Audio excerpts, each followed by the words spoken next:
जय माता दी दोस्तों, कैसे हैं आप सब। आप सबका स्वागत है आपके अपने चैनल श्री शक्ति प्रेरणा पर। दोस्तों, इस बार देव उठनी एकादशी का व्रत 12 नवंबर को रखा जाएगा। मान्यता है कि इस दिन भगवान विष्णु 4 माह तक सोने के बाद जागते हैं।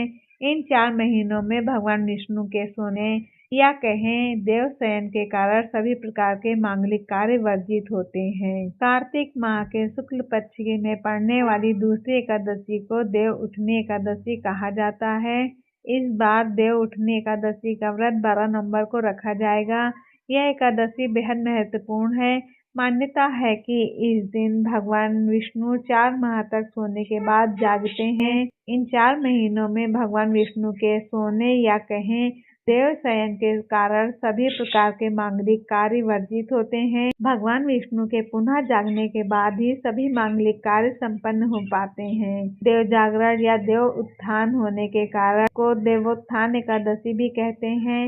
इस दिन उपवास रखने और कथा सुनने का विशेष महत्व है। तो चलिए जानते हैं देव उठनी एकादशी की तिथि और मुहूर्त। दोस्तों, इस बार कार्तिक माह की एकादशी 11 नवंबर को शाम के 6:46 से लेकर 12 नवंबर को शाम 4:04 तक रहेगी। ऐसे में 12 नवंबर को उदया तिथि में होने के कारण देव उठनी एकादशी का व्रत इसी दिन रखा जाएगा। वहीं इसका पारण 13 नवंबर को सुबह 6:42 से लेकर 8:51 तक किया जाएगा। अब जानते हैं देव उठनी एकादशी की पूजन विधि। तो दोस्तों, देव उत्थान एकादशी के दिन सुबह सुबह सूर्योदय से पहले उठकर स्नान आदि कर लेना चाहिए। इसके बाद गन्ने का मंडप बनाएं और बीच में चौक बनाएं। चौक के मध्य में भगवान विष्णु का चित्र या मूर्ति रखें। इसके साथ ही चौक से भगवान के चरण चिन्ह बनाए जाते हैं जो ढककर रखने चाहिए। भगवान को गन्ना, सिंघाड़ा और पीले फल मिठाई अर्पित किया जाता है। इसके बाद घी का एक दीपक जलाएं और इसे रात भर जलने दें। यहीं पर बैठकर विष्णु पुराण और व्रत कथा सुने। तो अब हम बात करते हैं देव उठनी एकादशी के नियम। दोस्तों, देव उठनी एकादशी पर बहुत से नियमों का पालन करना जरूरी होता है। इस दिन केवल निर्जल या जलीय पदार्थों पर ही उपवास रखना चाहिए। अगर व्रत रखने वाला रोगी, वृद्ध, बालक या व्यस्त व्यक्ति है तो केवल एक वेला का उपवास रख सकता है। इस दिन चावल और नमक से परहेज करना चाहिए। भगवान विष्णु की उपासना करना अच्छा रहता है। देव उठनी एकादशी के दिन तामसिक आहार जैसे प्याज, लहसुन, मांस, मदिरा या बासी भोजन का सेवन बिल्कुल ना करें। दोस्तों, अब हम सुनते हैं देव उठनी एकादशी की कथा। धर्म ग्रंथों में दी गई कथा के अनुसार एक राज्य में एकादशी के दिन प्रजा से लेकर पशु तक कोई भी अन्न नहीं ग्रहण करता था। एक दिन भगवान विष्णु ने राजा की परीक्षा लेने की सोची और सुंदरी भेष बनाकर सड़क किनारे बैठ गए।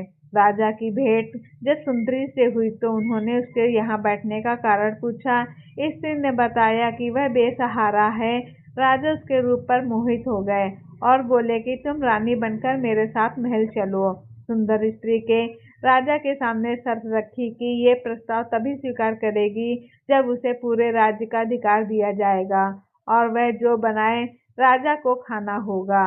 राजा ने शर्त मान ली। अगले दिन एकादशी पर सुंदरी ने बाजारों में बाकी दिनों की तरह अन्न बेचने का आदेश दिया। मांसाहार बनाकर राजा को खाने पर मजबूर करने लगी।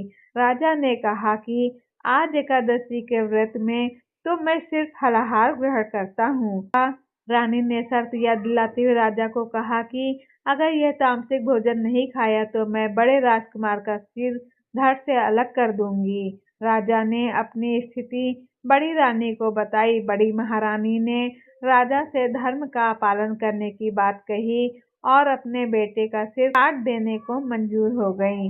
राजा हताश थे और सुंदरी की बात न मानने पर राजकुमार का सिर देने को तैयार हो गए। सुंदरी के रूप में श्री हरि राजा के धर्म के प्रति समर्पण को देखकर अति प्रसन्न हुए और उन्होंने अपने असली रूप में आकर राजा को दर्शन दिए। विष्णु जी ने राजा को बताया कि तुम मेरी परीक्षा में सफल हुए, कहो क्या वरदान चाहिए।